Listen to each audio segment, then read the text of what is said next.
যে আমাৰ মুখ্যমন্ত্ৰী মহোদয়ৰ মৰমৰ ভাগিনসকলৰ বাবে এই উৎসৰ্গিত পদক্ষেপ গ্ৰহণ কৰা হৈছে। এই আঁচনিৰ বাবে কেৱল অসমৰ স্থায়ী বাসিন্দাহে যোগ্য বিবেচিত হ'ব।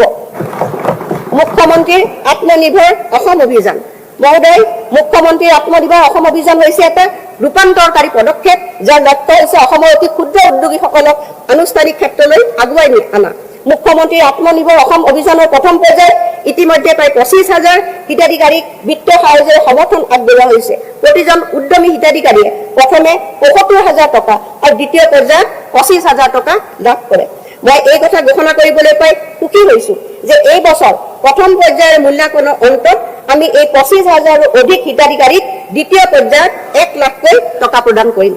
তদুপৰি মুখ্যমন্ত্ৰী আত্মনিৰ্ভৰশীল অসম অভিযান 2.0 অধীনত আমি 75,000 নতুন হিতাধিকাৰী এই বছৰত সামৰি ল'ম আৰু ইয়াৰ সৈতে এই 1 লাখ যোগ্য যুৱক যুৱতীৰ প্ৰতিজনে 2 লাখ টকাকৈ আৰ্থিক সাহায্য লাভ কৰিব। তদুপৰি যিসকলে ব্যক্তিগত ডিগ্ৰী সম্পূৰ্ণ কৰিছে তেওঁলোকে 5 লাখ টকাকৈ অৰ্থ সাহায্য লাভৰ বাবে যোগ্য বিবেচিত হ'ব। সকলোৰে সামগ্ৰিক বিকাশৰ প্ৰতি আমাৰ চৰকাৰে প্ৰদান কৰা গুৰুত্বৰ আধাৰত মই এই আঁচনিৰ মুঠ হিতাধিকাৰী 4% দিব্যাংগজনৰ বাবে সংৰক্ষিত কৰাৰ কথা ঘোষণা কৰিছো। আজিৰ এই ভিডিঅ'টো আপোনালোকৰ কাৰণে বহুতে গুৰুত্বপূৰ্ণ, গতিকে আপোনালোকে স্কিপ নকৰি শেষলৈকে চাব। আৰু যদি মোৰ চেনেলত কোনো নতুন আছে প্লিজ চেনেলটো ছাবস্ক্ৰাইব কৰি ৰাখিব।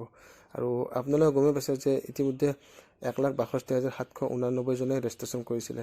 তাৰে ভিতৰত ফাইনেল ছাবমিট কৰিলে 1,06,391 জনে।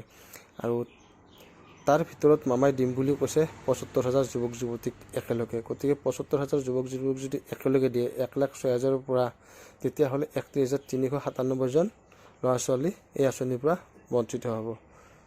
আপোনালোকে মনত কৰিব যে 31,397 জন এই আঁচনিৰ পৰা বঞ্চিত হ'ব। গতিকে পইচা পোৱাৰ চান্স বহুতৰে আছে এইবাৰ, বিশেষকৈ পুৰণাখিনিৰ। গতিকে আপোনালোকক মই কথাখিনি জনাই দিলোঁ। আৰু আপোনালোকে নিজৰ ডিষ্ট্ৰিক্টখন চাব পাৰিছে, ইয়াত দেখিছে মই দেখুৱাই আছোঁ যে কোনখন ডিষ্ট্ৰিক্টত কিমান এপ্লাই কৰিছে আৰু SC কিমান, OBC কিমান, ST কিমান, সকলো ইয়াত লিখি দিছোঁ। আৰু যদি ভিডিঅ'টো চাই কৰি আপোনালোকে ভাল পায়, লাইক কৰিব, কমেণ্ট কৰিব আৰু শ্বেয়াৰ কৰিব। আৰু এনেকুৱা ধৰণৰ যদি ভিডিঅ'বিলাক আগতীয়াকৈ আপডেট আহে মই আপোনালোকক আগতীয়াকৈ দিয়াৰ কাৰণে চেষ্টা কৰিম। আৰু বহুতে ভিডিঅ'বিলাক চাই কিন্তু লাইক নকৰে, কমেণ্ট নকৰে আৰু ছাবস্ক্ৰাইবটো নকৰে। গতিকে আপোনালোকে ছাবস্ক্ৰাইব কৰিলে, লাইক কৰিলে ভাল লাগে। Thank U.